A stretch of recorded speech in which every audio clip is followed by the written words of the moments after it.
So hi team, this is a video demo requesting from our client to remove the telefriend category since we cannot find this on the system or on the virtual office.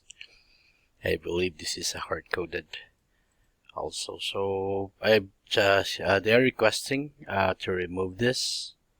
They are referring on this category. So this is showing only when you add a contact here and then this one. So I've checked the categories under the prospects and it's not here. It's not here on as a telefriend. Okay, so I also check on the personal list of the category of the user.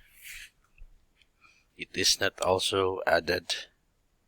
And the category, so let's say example, this user. Let's check if we can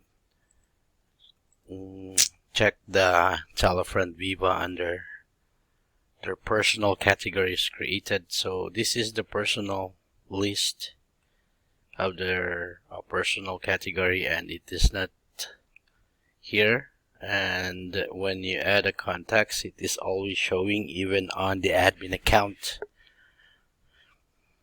So when you add a contact here, when you select this category, okay, this one is showing up. So this is the request of our client to remove this. I believe this is a hard-coded. Okay, thank you.